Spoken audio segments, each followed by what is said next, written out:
A gente vai falar hoje sobre o estudo 3, sobre o Espírito Santo é Deus, tá? E o nosso texto base, nós estamos com alguns textos base. Atos 5, 3 e 4. Eu vou pedir para o Tiago abrir para nós. Atos 5, 3 e 4. Hebreus 9, 14. O Kênio pode abrir para nós Hebreus 9, 14, por favor. Alexandre, Mateus 28, 19. Você abre para mim, por favor? Você quer ler? 2 Coríntios capítulo 3, versículo 17. Esses são os nossos textos base. Irmãos, como a gente... Bom dia, né? Como a gente tinha comentado, como que a igreja... Por que a igreja fazia determinados...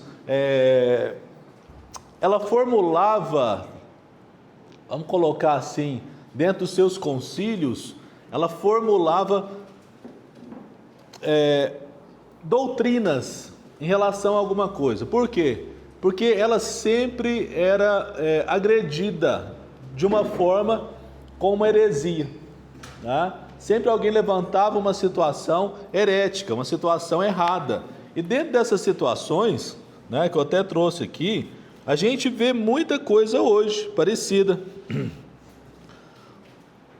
Há uma heresia que fala o seguinte, que o Espírito Santo, ele não era Deus, mas é uma criatura, que é subordinado ao Pai e ao Filho. Isso aí é uma heresia chamada macedonianismo. Outros acreditavam que o Espírito Santo era um Deus, mas um Deus menor. É um Deus subordinado, isso chama modalismo, né? Que acha o quê? Que Deus, que é Pai, Filho e Espírito Santo, né? Só que o Espírito Santo não é aquele igual o Pai e o Filho, tá? Há outros que acreditam o seguinte, que Deus, ele se revelou no passado como Pai, ele se revelou durante o Evangelho como Filho, e agora ele se manifesta como o Espírito Santo. Isso é o unicismo. Então está vendo, queridos, que há várias doutrinas erradas em relação ao Espírito Santo, e é muito importante que eu saiba quem realmente é o Espírito Santo, que o Espírito Santo realmente é Deus. Porque, queridos, se a gente não tem essa visão, o nosso cristianismo ele é falho, a nossa maneira de viver, ela vai ser moldada pela forma como nós pensamos e enxergamos a pessoa de Jesus e a pessoa do Espírito Santo, tá? Então vamos para os nossos textos. Complicado, hein? Toda hora isso aqui. Vamos para o primeiro texto, que o nosso primeiro texto é Atos, capítulo 5, versículo 3 e versículo 4. Alguém lê para nós? Quer dizer, alguém não, né? Eu já falei quem que vai ler, né? É o Tiago. Então disse Pedro: Ananias, por que encheu Satanás teu coração para que mentisses ao Espírito Santo, reservando parte do valor do campo, conservando-o, porventura, não seria teu? E, vendido, não estaria em teu poder? Como, pois, assentaste no teu coração este desígnio? Não mentiste aos homens, mas a Deus. Né? Ananias e Safira, eles enganam, né? O pessoal estava doando algumas coisas ali para a igreja, e eles pensaram o seguinte: gente, esse negócio dá sucesso, esse negócio dá status, nós vamos doar também, né? Mas doar é complicado, né? Esse negócio, mexer com dinheiro, dar dinheiro na igreja, mas a gente quer, porque o povo também está dando, a gente precisa fazer isso. Então vamos fazer assim, vamos vender esse negócio por 1 milhão, vamos dar 100 e falar que a gente vendeu por 100. E aí eles mentem. E aí Pedro falando o seguinte: cara, você não precisava ter feito isso. O dinheiro era seu, ninguém te pediu isso aqui, mas você está mentindo ao Espírito Santo, tá? Então, como você mentiu para Deus, Deus não aceita isso. E ele morreu ali na hora. Daí que chega Safira, tá? Safira confirma a mentira. É o seguinte: olha, esses aqui são os rapazes que enterraram o seu marido, e eles vão levar você também. E na mesma hora ela cai, tá? Aí o apóstolo Pedro fala que ela não mentiu para homens, mas mentiu para Deus. E ele usa a mesma expressão quando fala que ele mentiu para o Espírito Santo. Então ele compara o Espírito Santo a Deus. O outro texto é Hebreus 9, 14.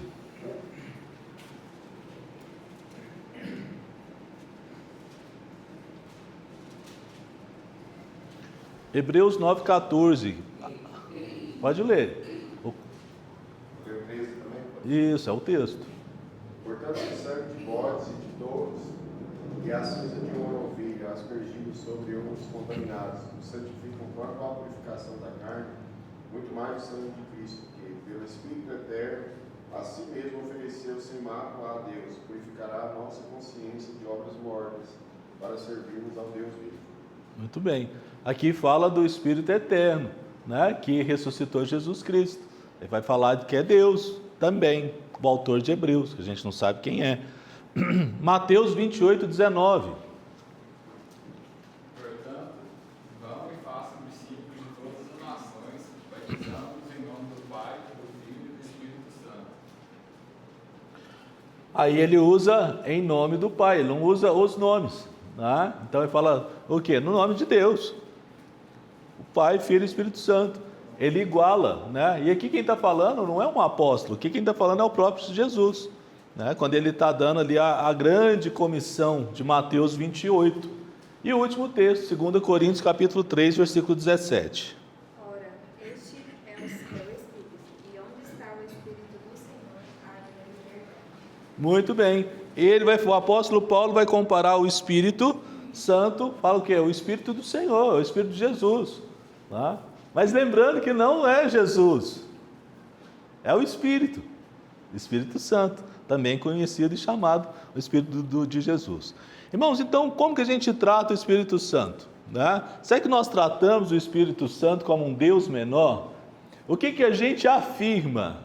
O que a gente diz? Nós cremos na Trindade, Pai, Filho e Espírito Santo, e são um só Deus. Isso é tão complexo de explicar, a questão da Trindade, né? Porque a gente tem uma cabeça tão limitada, a nossa mente é limitada, o nosso conhecimento é limitado, mas a gente pensar que são três pessoas, mas eles formam uma única essência, é um único ser, mas que se manifesta em três pessoas distintas. Não são três deuses, são três pessoas que se manifestam em um único ser, um único Deus.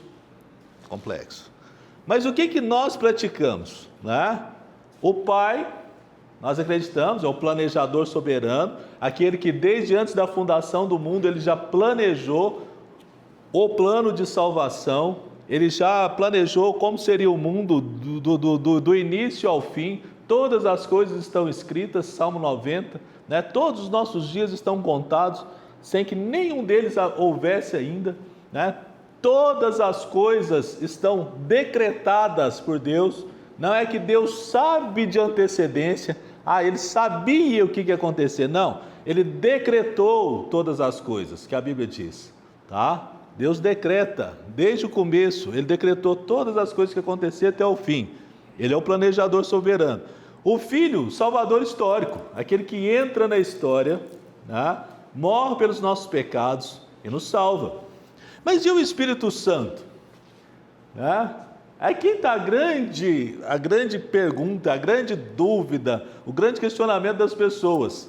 O que realmente esse Espírito Santo faz? E quem realmente esse Espírito Santo é? Será que ele é uma força emocional? Ele é alguém que transforma, quando fala o seguinte, ele nos convence do pecado, da justiça e do juízo. Mas o que é isso? Né? Será que é alguma coisa que Deus coloca no nosso coração que nos deixa triste por causa do pecado, que nos deixa chateados porque a gente está vivendo uma vida errada e a gente quer viver uma vida nova? Né? Será que esse Espírito Santo é um influenciador moral? É algo que ele coloca assim, que vai nos influenciar de uma maneira moral, né? Ou um executor impessoal? Irmãos, esse é o grande problema do nosso... Pode ficar aí, é porque eu preciso de vez em quando. e ainda quem pense nele apenas como o poder de Deus em ação, né? Inclusive são os TJs, né? Os Testemunhos de Jeová, eles acreditam o seguinte, inclusive a Bíblia deles, a tradução do Novo Mundo, lá você não vai ver escrito o Espírito Santo, está escrito a força ativa de Deus, é a força ativa de Deus. Então não é uma pessoa, não é algo pessoal, é a força, é aquilo que age, aquilo que faz acontecer. É legal você pensar assim, parece que faz sentido você pensar o seguinte, então o Espírito Santo é o que faz acontecer, é o Deus em ação. Por exemplo, quando Deus cria um mundo, daí o Espírito faz acontecer, a força ativa. Não, é uma ideia interessante, mas é errada, é uma heresia, porque o Espírito Santo é uma pessoa assim como o Pai e o Filho, tá? Quem estava na criação junto com o Pai e com o Filho, a Trindade, tá? Há ainda quem pense nele como poder de Deus em ação, mas não como o próprio Deus agindo pessoalmente. E a gente viu aqui, né, nas aulas anteriores com o pastor Renato, a gente viu algumas situações, principalmente na aula passada, que a gente viu o quê? O Espírito Santo entristece, o Espírito Santo, ele escolhe, não é? Quando a gente vê lá Atos capítulo 11, né? Quando fala assim, que o Espírito de Deus, o Espírito Santo, a igreja estava orando, jejuando, e aí fala o seguinte, e o Espírito Santo escolhe Paulo e Silas para a obra missionária, não é? O texto fala, como que uma força escolhe? Como que uma força se entristece? Não dá, tem que ser uma pessoa tem sentimentos, uma pessoa tem decisões, tem volição, né? É uma pessoa. Então, queridos, isso aqui, como eu disse, é aula, tá? Se os irmãos quiserem perguntar, alguma coisa que passou batido, algo que os irmãos quiserem contribuir ou questionar, fiquem à vontade. Até aqui está tudo bem? Então tá, hein? Vou perguntar. O coração do Evangelho em risco. Irmãos, se errarmos aqui, nós comprometemos toda a doutrina da salvação. Se eu não acredito no Espírito Santo como aquele que executa, ou como uma pessoa, como Deus, a gente tem algumas falhas na nossa teologia, tá? E principalmente na nossa soteriologia, que é a doutrina da salvação. Como assim? A regeneração, ela vai ser impossível. Por quê? Porque somente Deus pode regenerar um coração morto em delitos e pecados. E como nós éramos antes? Alguém abre para mim Efésios, capítulo 2, versículos de 1 a 10. E a gente vai trabalhar um pouquinho sobre isso. Vou dar uma pequena pausa aqui para a gente trazer e entender um pouco esse contexto, para a gente poder entender essa questão aqui. Efésios 2, do 1 ao 10.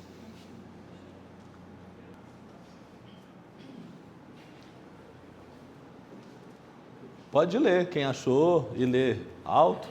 Do pecado para a salvação pela graça, Ele lhes deu vida quando vocês estavam mortos em suas transgressões e pecados, nos quais vocês andaram noutro tempo, segundo o curso deste mundo, segundo o príncipe da potestade do ar, do espírito que agora atua nos filhos da desobediência.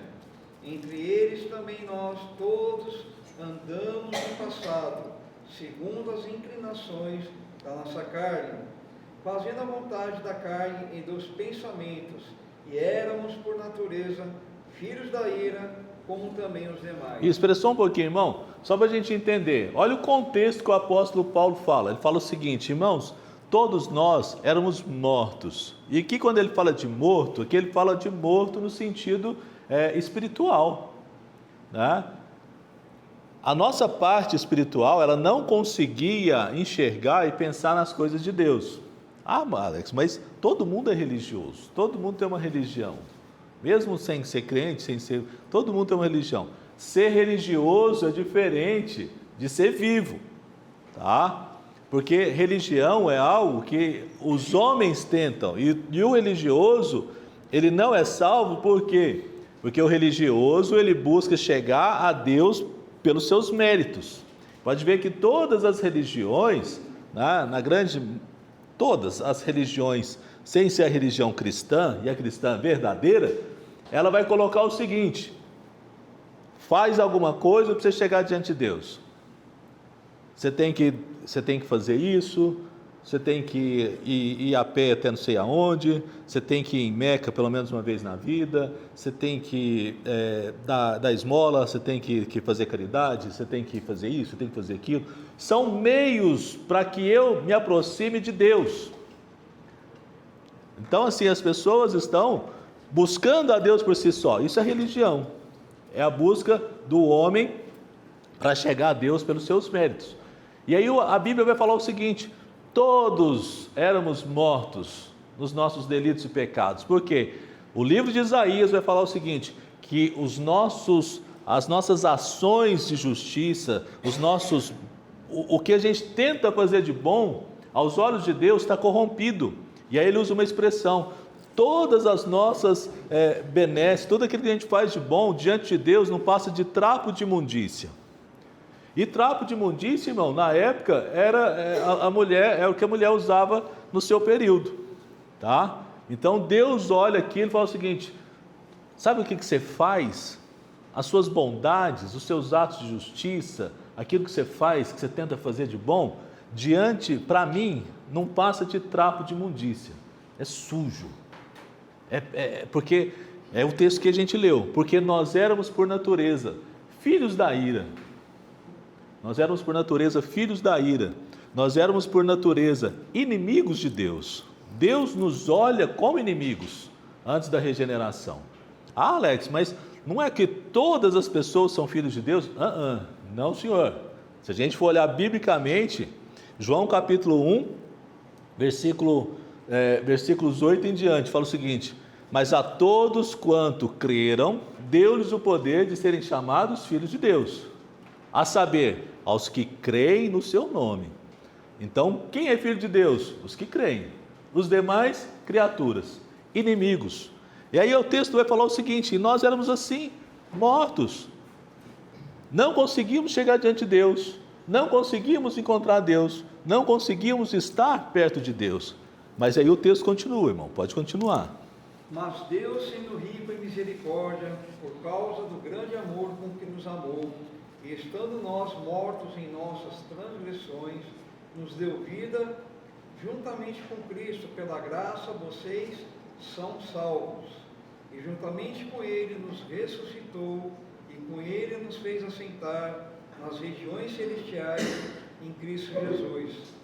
Deus fez isso para mostrar nos tempos vindouros a suprema riqueza da sua graça, em bondade para conosco, em Cristo Jesus. Isso até, irmão. Aí o que Deus fez? Mas Deus, sendo rico em misericórdia, nos deu vida. Ele nos vivificou.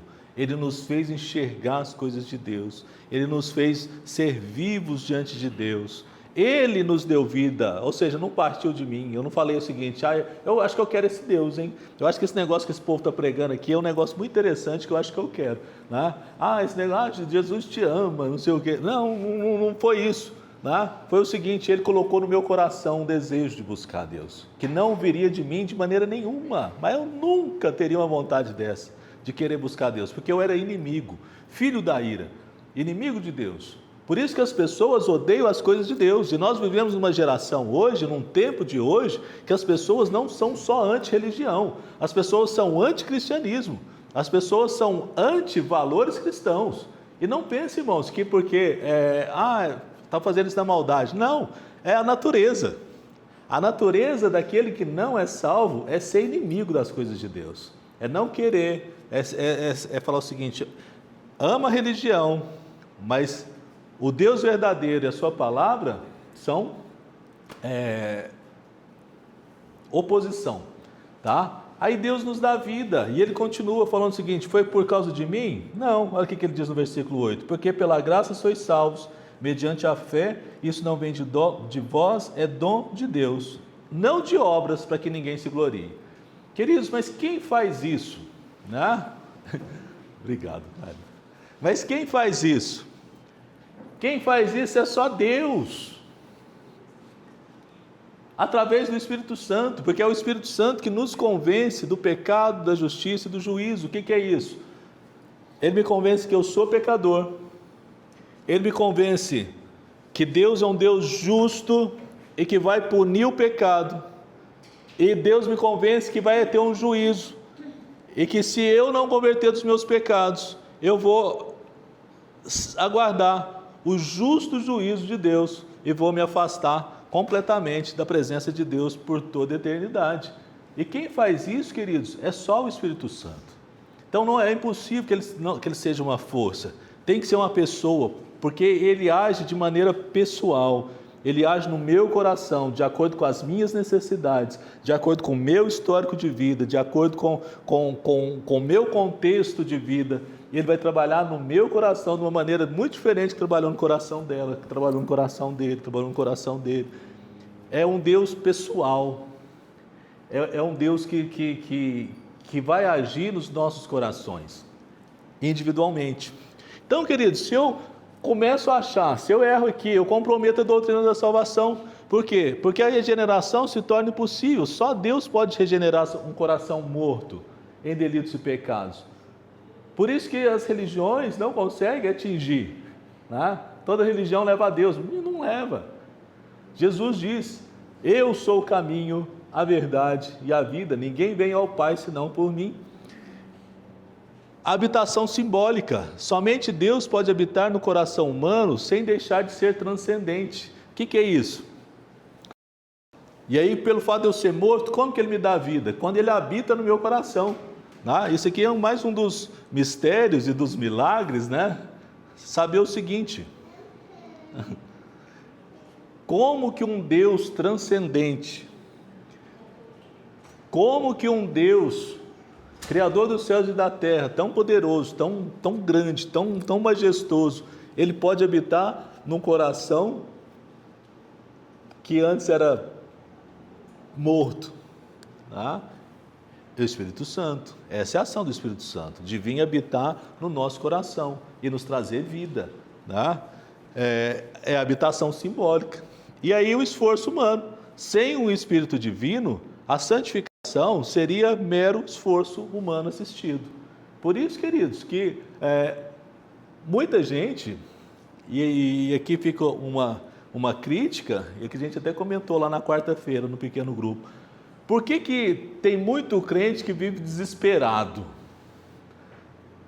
Tem muita gente que é cristão, mas vive assim naquela luta, aquele negócio assim, meu Deus, aí como que eu faço? Porque eu não consigo me libertar. Daí a pessoa fica naquela luta, aquela dificuldade, volta e meia ela cai no mesmo pecado, volta e meia ela cai na mesma coisa. E assim, eu estou perdido, eu perdi minha salvação.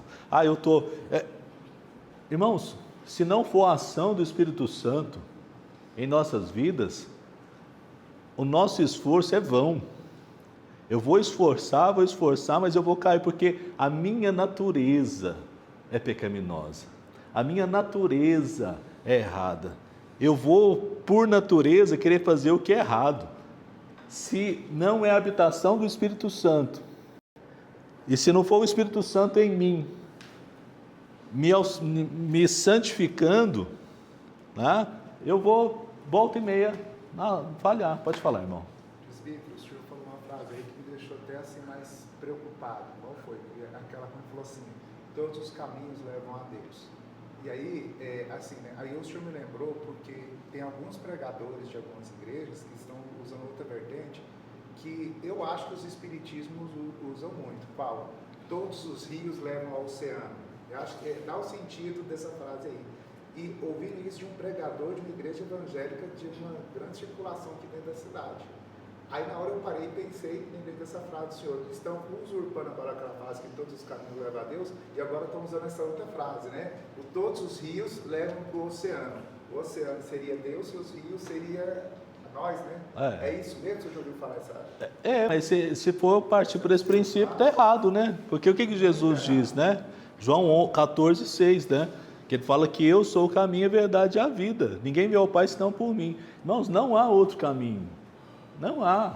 Por isso que a gente tem que orar. Por que eu tenho que orar por um parente meu? Fala assim, não, mas é uma pessoa muito boa. Essa pessoa é muito boa. Ela não quer nada com a igreja, não. Tá? Então, não, mas isso aí tem. Isso aí vai. A gente vai ouvir as mais diversas pataquadas, né? O que acontece? Eu preciso pregar por isso, porque, irmãos, se não houver conversão, a Bíblia diz que essas pessoas vão ficar distantes de Deus, porque nós, todos os seres humanos, são por natureza inimigos de Deus, filhos da ira, tá? E o que nos traz de volta é essa ação poderosa do Espírito Santo, quando ele entra no meu coração, me convence que eu sou pecador, me convence que existe uma justiça divina e existe um juízo, e esse juízo vai vir sobre todo ser humano. Por isso que na hora de evangelizar, é muito melhor você falar o seguinte, e muito mais correto você falar o seguinte: olha, meu querido, eu quero te falar um negócio, você é pecador, você é falho, e a Bíblia diz que o salário do pecado é a morte, e a morte é eterna, do que eu falar o seguinte: olha, Jesus te ama. Olha, Jesus tem um plano maravilhoso na sua vida. O convencimento da justiça e do juízo é falar o seguinte: olha, você é um pecador, e se não se arrepender, você vai para o inferno. Mas eu tenho uma notícia maravilhosa: Jesus já pagou o preço. Jesus já pagou o preço. Ele levou o preço da minha condenação e da sua. Eu preciso entregar e render minha vida a Jesus. Isso é pregação do Evangelho. Isso que é levar o Evangelho para as pessoas, tá? É que as pessoas sejam convencidas do pecado, da justiça e do juízo. E aí o Espírito Santo, de um modo sobrenatural, vai agir no coração dessa pessoa. Sem o Espírito Divino, irmãos, a santificação é um mero esforço humano assistido. Então a gravidade da questão, ela não é teórica, irmãos. Ela atinge o coração do Evangelho, a questão de salvação, né? E esse que é o ponto principal. Eu podia ter pedido, né? Então a Escritura chama ele diretamente de Deus, igual a gente leu aqui, né? O texto lá de Ananias e Safira, de Atos. Porque encheu Satanás teu coração, para que mentisses ao Espírito Santo, não mentisses a homens, mas a Deus. Então o apóstolo Pedro, e ele tinha autoridade para isso, autoridade apostólica, né? Ele diz e condiciona, coloca na igualdade, né? Quando ele fala de mentir-se ao Espírito Santo, mentir-se a Deus. Pedro, ele não está cometendo um exagero retórico, mas ele está fazendo o quê? Porque se o Espírito fosse criatura, mentir ao Espírito seria mentir para um servo, né? Para um servo de Deus. Fala assim, não, o Espírito é uma criatura, ele é alguém ali abaixo, mas muito importante, que age e tal. Não, ele coloca que está mentindo ao Espírito Santo, né? A força da acusação depende da sua plena divindade. Ele coloca essa acusação e fala o seguinte: olha, o negócio foi feio, é sério isso que você está fazendo.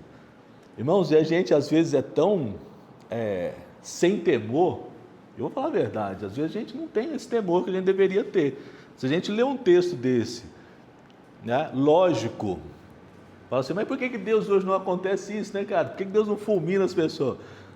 Porque aquilo ali era um ambiente em que a igreja estava se iniciando, né, a igreja estava iniciando, e era necessário que acontecesse sinais miraculosos, sinais e prodígios, para poder dar suporte àquela mensagem que estava sendo pregada pelos apóstolos.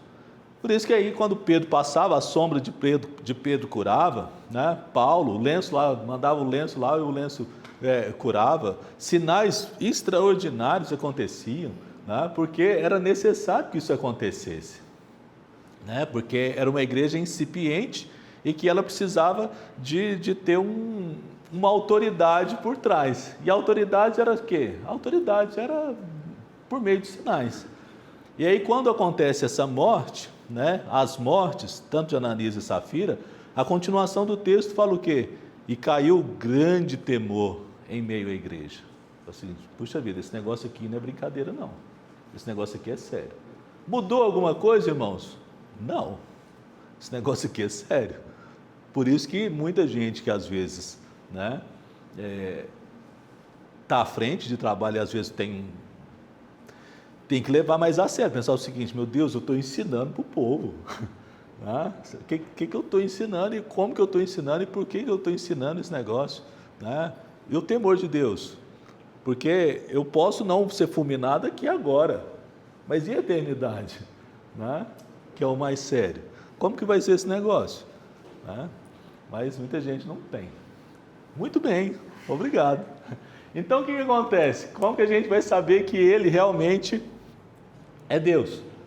Irmãos, há algumas situações que a gente percebe a ação de Deus, que não há ações humanas, que são atributos. Deus, quando nós dizemos que o homem é imagem e semelhança de Deus, Nalu, minha querida dentista, você acha que Deus tem 2 olhos, um nariz e uma boca?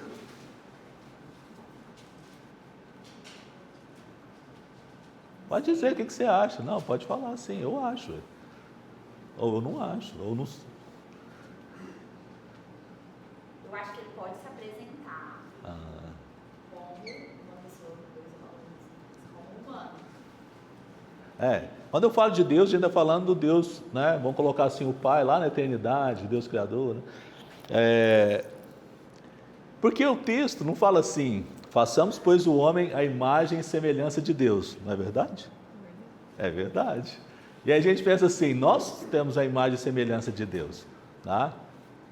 Mas espera aí, o que é ser imagem e semelhança de Deus? Tá? O que é imagem e semelhança de Deus? Porque a Bíblia fala que Deus é Espírito.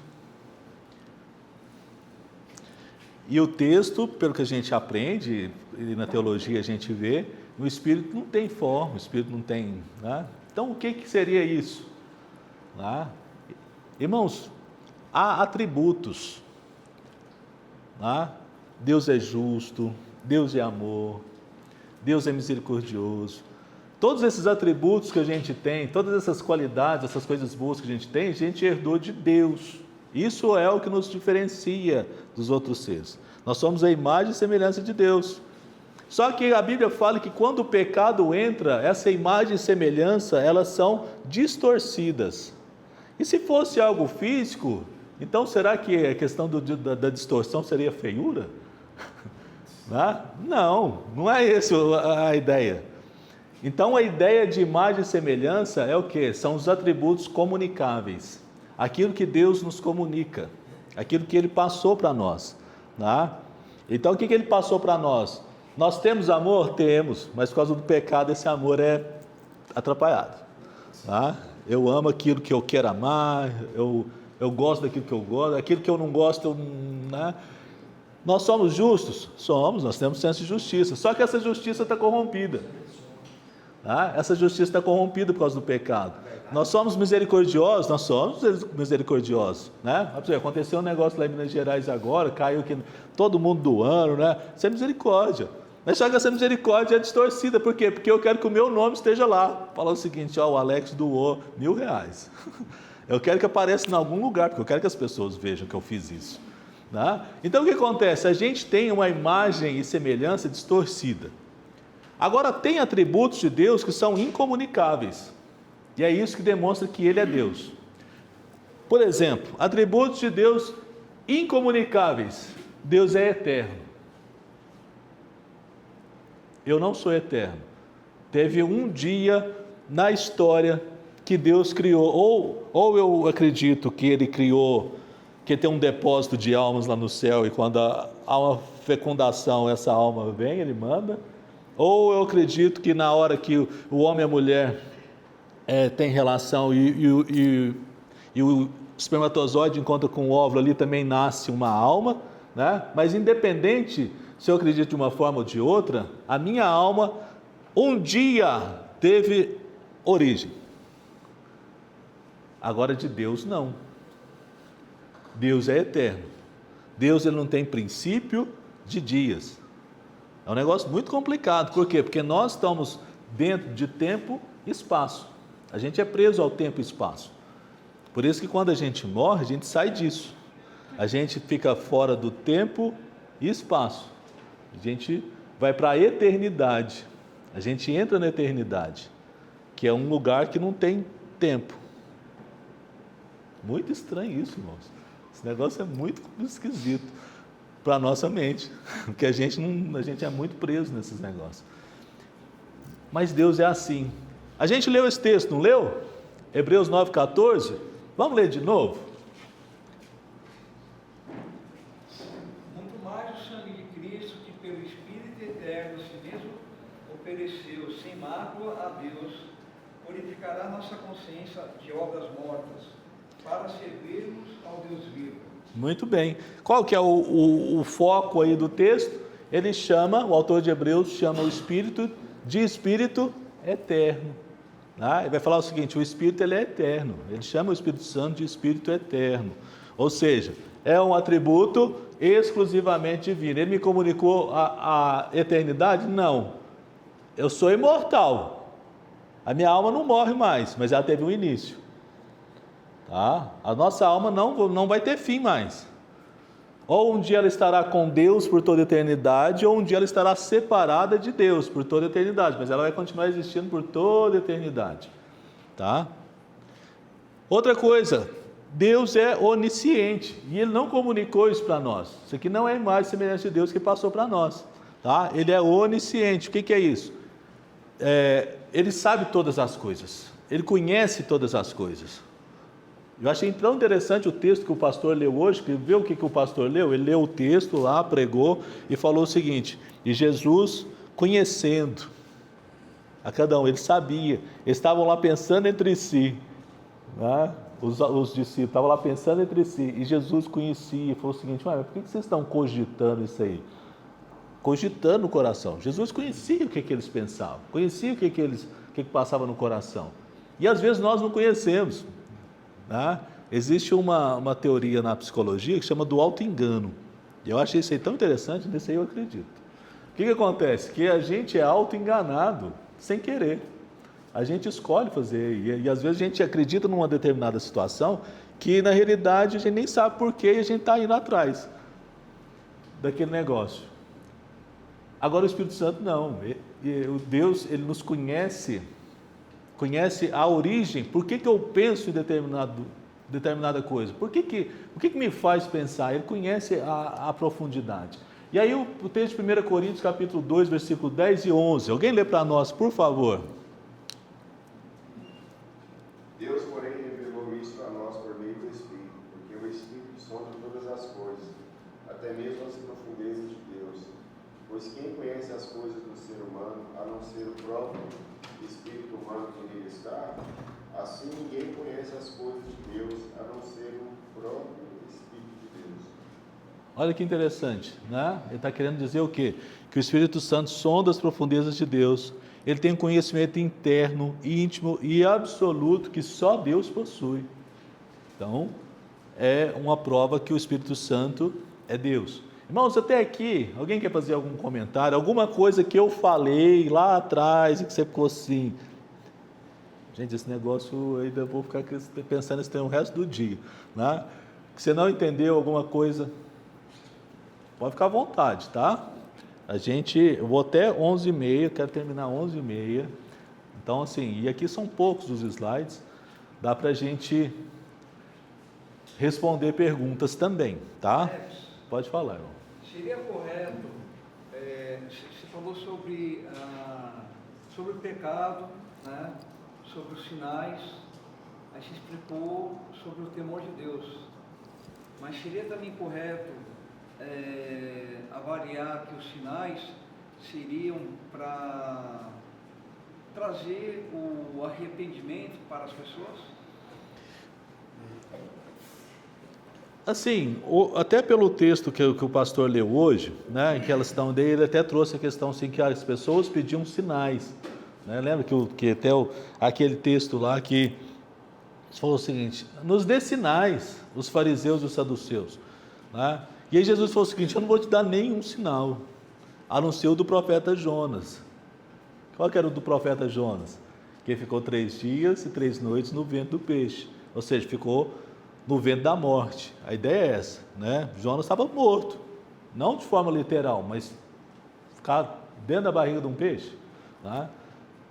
Deus que fez ele, o bicho vomitar ele, né? Então, os sinais, ele não serve, porque ninguém converte por sinais. A gente é convencido por sinais. Tá? A gente vai converter com a palavra de Deus no nosso coração, porque é o Espírito Santo que vai converter quando a gente entender o pecado, a justiça e o juízo. Eu posso ver, irmãos, muita coisa, e muita gente está vendo nessas igrejas místicas, está vendo sinal mirabolante, mas tem uma vida totalmente que não condiz e não leva à conversão. Pessoal, tanto é que Jesus vai falar o quê? Vou te passar, Lúcio. Jesus vai falar o seguinte, falar assim, muitos virão a mim naquele dia dizendo: Senhor, em teu nome nós fizemos isso, fizemos aquilo outro, né? E ali Jesus vai trazer sinais. Os caras expulsavam o demônio, falavam em língua, curavam, faziam um monte de coisa. E aí o que Jesus vai responder para esses homens? Apartai-vos de mim, maldito, por fogo eterno, porque eu nunca te conheci.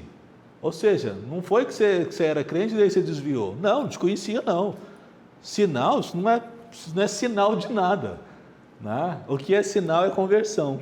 Então, os sinais, às vezes, naquele primeiro momento, era necessário, porque estavam saindo ali do judaísmo, né? Tinha as mentiras que estavam sendo contadas.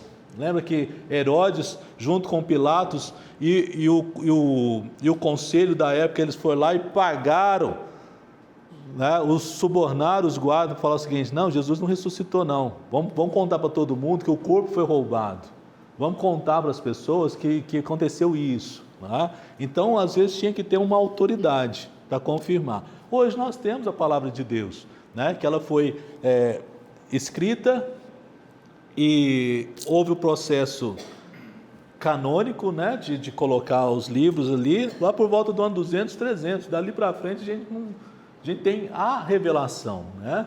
Pode falar, Lúdia. É mais uma curiosidade. Sim.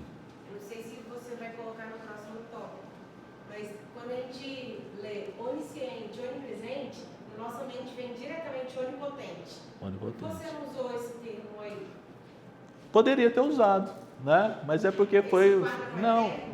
Não, sim. Porque assim, se a gente for pensar em atributos divinos, há muito mais do que isso, tá? Há muito mais do que onipresença, onipotência, onisciência, eternidade. A gente vai ver que Deus ele tem muito mais atributos que a gente poderia colocar aqui uns 10, 15, né? Mas só para título didático, né? Foi só esses 3.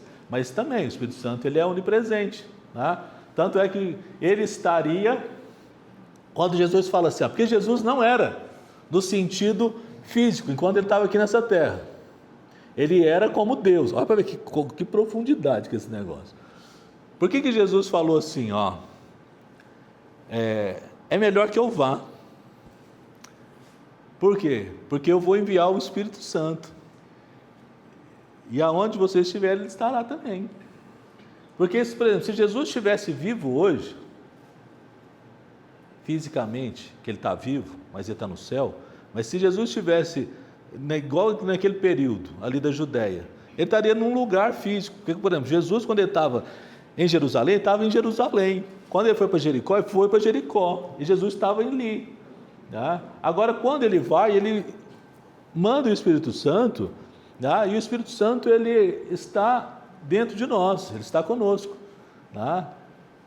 E Jesus está conosco através do Espírito Santo. Quando ele fala o seguinte: eis que eu estou convosco todos os dias, até a consumação dos séculos, através do Espírito Santo de Deus. Né? A onipresença. Jesus é onipresente, mas o Espírito Santo ele é onipresente de uma maneira geral na igreja. Né? Então, a onipresença, Salmo 139, não sei se eu consegui te responder. Sim, disse mais na questão da Aham. Todo-Poderoso. Ah, sim, da onipotência. Mas não tem mais claro. É. Salmo 139, 7 e 8. Alguém lê para nós, por favor? Para onde me ausentarei do teu espírito? Para onde fugirei da tua face? Se subo aos céus, lá estás. Se faço a minha cama no mais profundo abismo, lá estás também. Muito bem, então o que ele está falando? Que o Espírito de Deus é um Espírito onipresente, né? Ele está, ela perguntou da onipotência, eu estava respondendo onipresença, que ele está em todos os lugares, né? E aí o salmista ele usa até que o salmo é uma poesia, tá, irmão? E aqui eu vou ensinar para os irmãos que a gente não fala salmo capítulo, a gente fala salmo 10, salmo 20, salmo 100, tá? Porque o salmo é uma poesia, então ele não é um livro, como os demais, né? Então o que acontece? Nesse Salmo 139, ele usa uma linguagem poética, fala o seguinte: não tem como eu fugir de Deus. E isso para eles era impossível. Hoje a gente pensa em base na lua, você pensa em, né, homem voando para a lua, mas naquela época o homem não tinha nem avião, não tinha nada, né? Como que ele ia ir para o céu? É o seguinte: se eu fizer lá no céu, né, minha morada, o Senhor vai estar lá. Se eu fizer no mais profundo dos abismos, o Senhor está lá também, ou seja, está em todos os lugares, né? O Espírito de Deus. Show, gente? Por favor, minha querida. Então ele realiza obras que só Deus pode fazer, né? A criação, Gênesis 1, 2, Jó 33, 4. Vamos ler só o Gênesis 1, 2, né? Não precisa de ler o outro não. Essas obras se encaixariam na onipotência, né? Que ela falou. Talvez essas obras se encaixariam na onipotência, né? Que ele é todo poderoso, né? Ele tem todo o poder, o Pantocrator lá. Pode ler, irmão. A terra era sem forma e vazia. Havia trevas sobre a face do abismo. O Espírito de Deus se movia sobre as águas. Olha, isso aqui é sensacional, né? O Espírito de Deus, ele pairava, né? Ele se movia sobre a face das águas.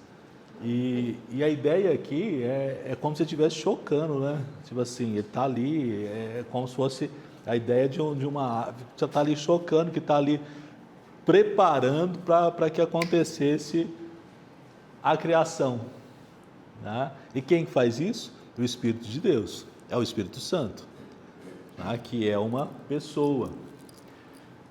O Espírito Santo realiza obras que só Ele pode fazer, por exemplo, a regeneração, né? Que ele, João capítulo 3, versículo 5 ao versículo 8. Lembra que a gente comentou lá de Efésios? Enquanto os irmãos abrem aí, eu vou só falar que a gente era morto, o morto não enxerga, o morto não pensa, o morto não tem vontade. Morto é morto, tá? E o nosso espírito era morto. Aí vai falar o quê? Que ele realiza uma obra no interior do pecador morto. Não é cooperação, irmãos. Ele não coopera para a nossa salvação. Ele não está cooperando para que a gente seja salvo. Eu quero, e aí o Espírito Santo vai e me ajuda. Não. Quer ver? Lê para nós, João 3, 5 a 8. João 3, 5 a 8. E Jesus respondeu: em verdade lhes digo, quem não nascer da água do Espírito não pode entrar no reino de Deus. O que é nascido da carne é carne, o que é nascido do Espírito é Espírito. Não fique admirados por eu dizer, vocês precisam nascer de novo. O vento sopra onde quer, você ouve o barulho que ele faz, mas não sabe de onde vem, nem para onde vai. Assim é tudo que é nascido do Espírito. Vamos, isso aqui é tão claro. Eu não sei como é que o povo ainda fica achando que tem parte na salvação. Não tem.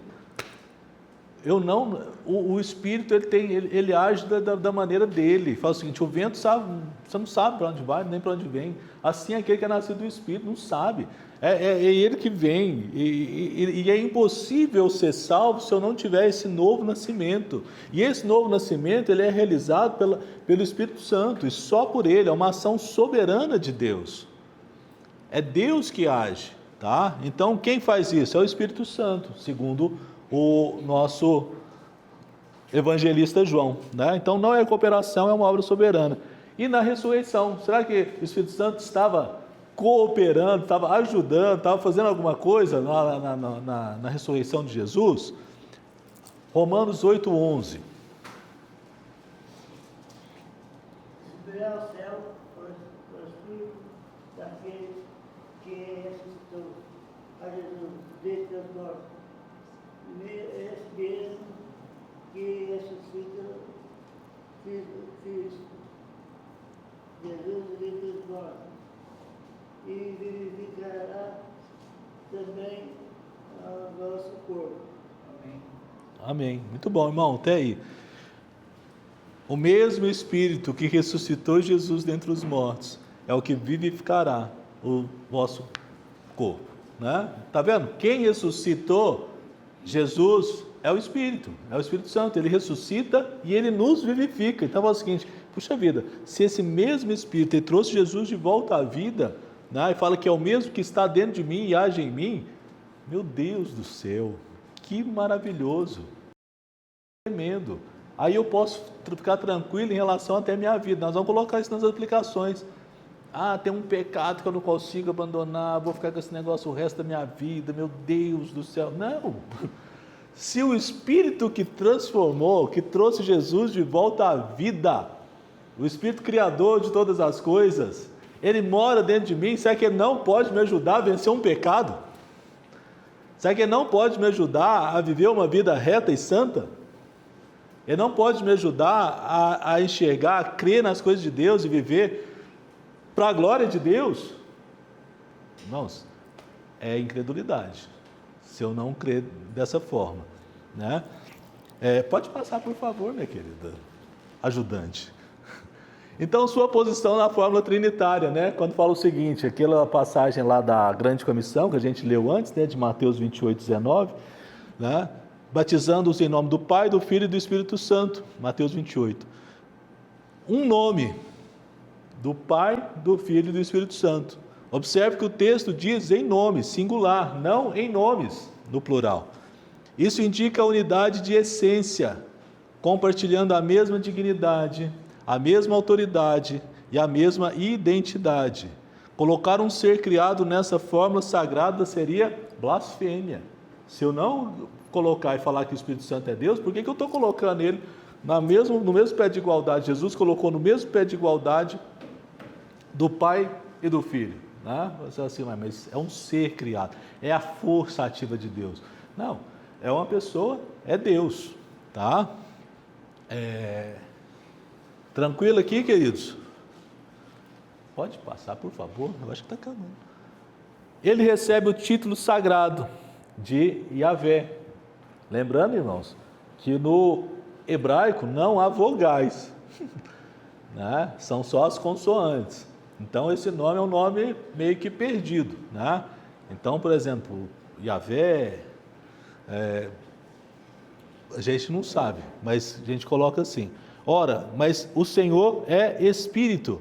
E aí Senhor, que é do grego Kyrios, que é a mesma palavra que o tradutor usava para traduzir aquela lá, que é um nome usado somente para Deus, tá? O tetragrama sagrado. No Antigo Testamento grego, a Septuaginta, Senhor, Kyrios, traduz o nome sagrado de Deus.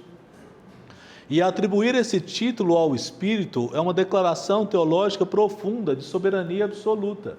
Ou seja, os escritores lá do passado, eles já colocaram isso, né? Eles traduziram esse nome do Espírito ser Senhor como o Senhor lá do Antigo Testamento, aquele que se manifestou lá em Êxodo 3, quando se apresenta para Moisés, onde fala o quê? Eu sou o Senhor. Assim dirás aos filhos de Israel, eu sou, me enviou a vós, né? Seria esse eu sou ali. Ele não é um subordinado em natureza, mas um Deus verdadeiro, né? Aí que entra uma coisa. O Pai, Filho e Espírito Santo. Você acha que o Filho é menor que o Pai? Não. Mas Jesus não falou que veio para fazer a vontade do Pai? Então ele se subordinou ao Pai, correto? Sim. Mas então ele se torna inferior ao Pai, porque ele está fazendo a vontade do outro, não é? Ó, a gente tem que entender isso aqui. Pai, Filho e Espírito Santo são iguais em essência. São iguais.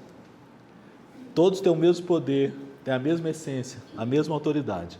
Mas no plano da salvação, existe uma economia, em que o Pai planeja, o Filho se subordina, executa, e o Espírito Santo ele é enviado pelo Pai e pelo Filho. Jesus não falou, eu vou enviar o Espírito, o Consolador?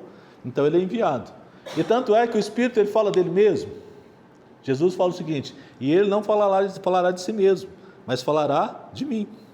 O Espírito ele sempre aponta para Cristo, ele só vai falar de Cristo. Tanto é que ele vai te convencer do pecado, da justiça e do juízo para te levar para Cristo. E o Espírito sempre fala de Cristo. Tá? Dentro da doutrina, vamos colocar assim, da economia de Deus, existe uma relação de subordinação. Mas ontologicamente, como ser, eles são iguais. Tá? Eles são iguais. Isso aqui é a questão, se a gente fosse trazer a questão do homem e da mulher. Quando fala sobre a mulher ser submissa ao homem, significa que ela é inferior ao homem, ela foi criada menos que o homem, ela é menor que o homem, de maneira nenhuma. E quem está entendendo isso lá fora, em algumas outras igrejas pregando até sobre isso, está completamente errado. Inclusive quando o apóstolo Paulo fala sobre isso em 1 Coríntios capítulo 11, qual que é o primeiro argumento que ele usa? De Jesus e Deus. Que o Filho é subordinado ao Pai. O Filho ele está sob uma missão do Pai, mas hora nenhuma ele é inferior ao Pai. Ele é igual em essência, só uma missão diferente dentro da economia da Trindade. Isso foi só um parêntese. Pode passar, minha ajudante. O impacto dessa doutrina. Se o Espírito Santo é Deus, nossa espiritualidade ela não pode ser superficial. Isso aqui já são as aplicações. Estamos lidando com um Deus eterno e soberano. Qual que é a crença correta? Nos leva para uma vida transformada. A salvação, a sua obra na nossa salvação, ela é soberana. Presença, a sua presença em nós é habitação divina real. Não é só uma atmosfera religiosa. Eu estou sentindo o Espírito Santo, eu estou sentindo... Pof, caiu para trás. Né? Meu Deus, aqui, o negócio aqui está tremendo. Eu posso sentir, o Espírito está aqui no nosso meio. O Espírito está aqui no nosso meio.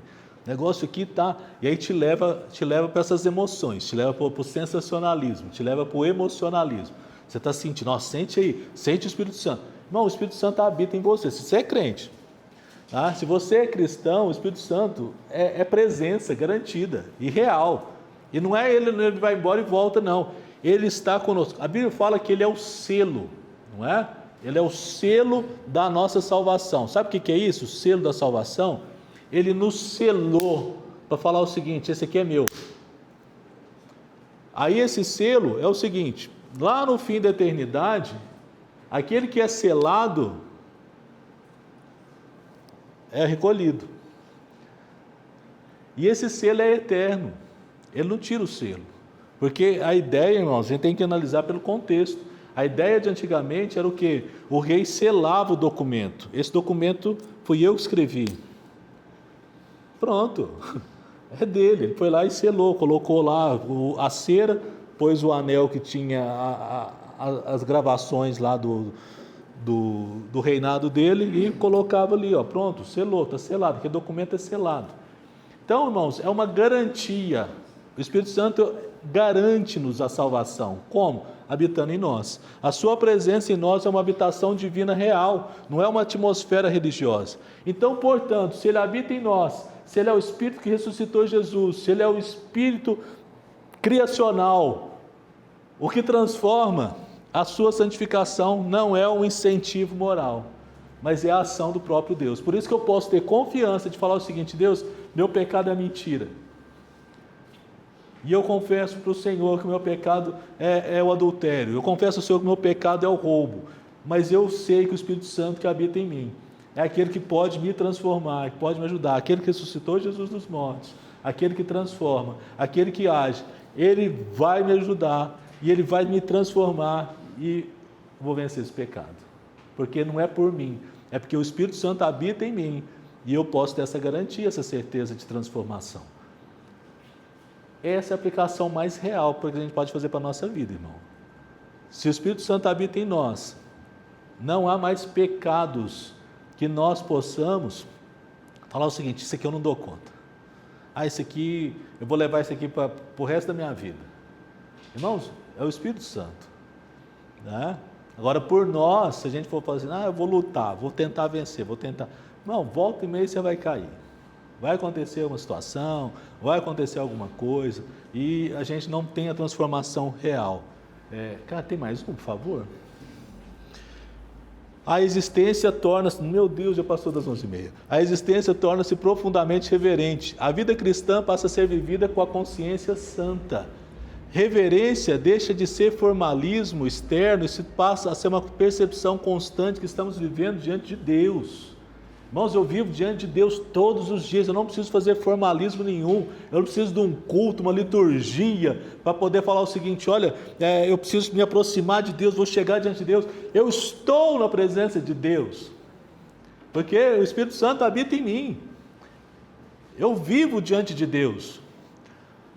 Isso impede uma fé leviana, não vivemos diante de uma ideia religiosa, mas do Deus vivo que conhece os nossos pensamentos e intenções.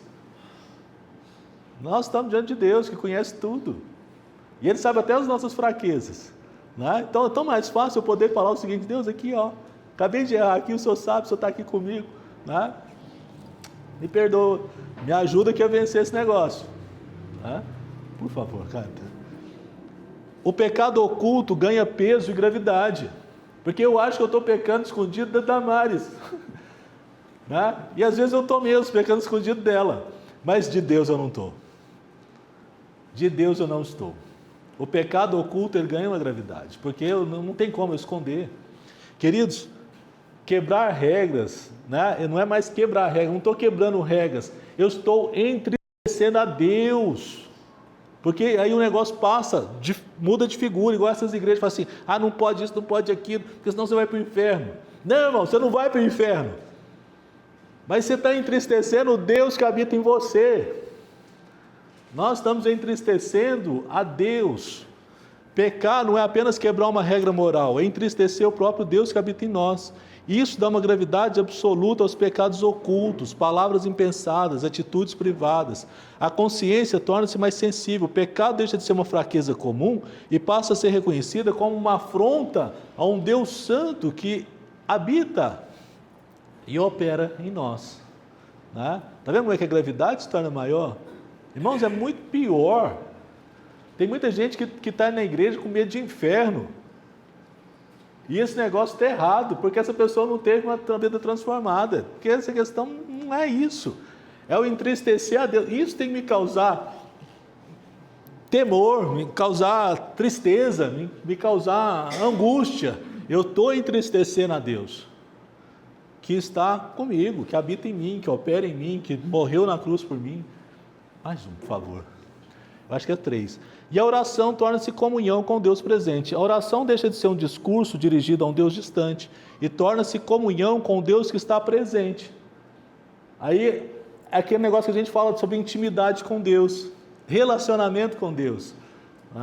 É um Deus que está em mim, opera em mim, age em mim, e eu tenho essa comunhão. E dependência real. Buscamos direção porque Ele guia, confessamos pecado porque Ele sonda, clamamos por força porque Ele opera em nós, tanto querer como realizar, não é? Efésios capítulo 2, versículo 3. Porque é Ele que opera em vós, tanto querer como realizar. Ou seja, Ele coloca no meu coração essa vontade de não pecar, Ele coloca no meu coração a tristeza pelo pecado, é Ele que coloca no meu coração tudo isso, né? Se eu não sinto tristeza pelo pecado, irmão, clama a Deus. Porque se eu peco, e eu não sinto nada, tem um negócio errado. Eu tenho que dobrar meu joelho e falar assim: Deus, me dá sensibilidade, porque eu preciso me entristecer pelo pecado. Eu acho que tem mais um. A santificação é inevitável, não opcional. A santificação, irmãos, não é uma fase avançada para cristãos dedicados. Eu estou na igreja tem 30 anos, então agora eu estou num período aqui de vida mais santa, né? Ou então, não, estou começando agora, então assim, é normal, a gente é humano, né? Sabe como é que é? Não. É uma evidência normal da presença divina. Se eu sou habitado pelo Espírito Santo, eu tento viver em santidade, tá? Não é uma opção. O mesmo Espírito que regenera, ele também transforma progressivamente. Aí sim, há uma progressão naquilo ali que Deus faz. Ele vai nos transformando de maneira progressiva. Eu não posso esperar alguém que converteu ontem, que está vivendo, tipo assim, o cara abandonou tudo de uma vez, não sei. Não, tem muita gente que faz isso, faz um rompimento definitivo. Tem gente que às vezes Deus tem trabalhado, e Deus vai trabalhando no coração, e essa pessoa vai sendo transformada de maneira progressiva, tá? Crescer em santidade não é uma escolha secundária, irmãos, é uma consequência inevitável da habitação do Espírito Santo. Agora isso aqui se o Espírito de Deus habita em mim, eu sou melhor agora do que eu estava há 2 anos, há 3 anos, há 1 mês. Eu tenho que ser. Isso tem que me levar a ser. Resistir a isso é resistir ao próprio Deus. Eu posso resistir ao Espírito Santo? Posso. Tanto é que o apóstolo Paulo fala, não resistais ao Espírito. Ou seja, ele está aqui, falando no meu coração, cara, muda de vida. Moço, olha esse trem que você está fazendo. Né? E ele vai falando, de repente eu não quero pecar, quero agir do meu jeito. Né? Eu quero agir conforme a minha vontade. Eu estou resistindo a um Deus que está trabalhando no meu coração. E isso é pecado, irmãos. Eu acho que, será que tem mais um? Tem mais um.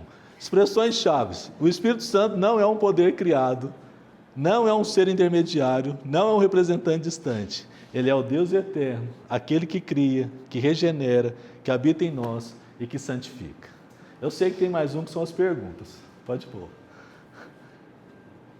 Como isso altera a sua visão sobre regeneração e santificação? Como a habitação de Deus confronta os seus pecados ocultos? O que muda na prática ao ver a obra do Espírito como uma ação direta de Deus? Irmãos, e como que essa doutrina fortalece a sua perseverança cristã? Estude, tem tarefinha, né? O pastor já falou que tem tarefa, hein?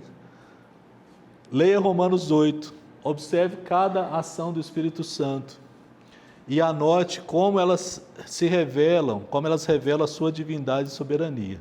E versículo para memorizar, não mentiste aos homens, mas a Deus. Se vocês quiserem, eu mando esses slides para vocês, tá? Põe lá no grupo. Irmãos, amém?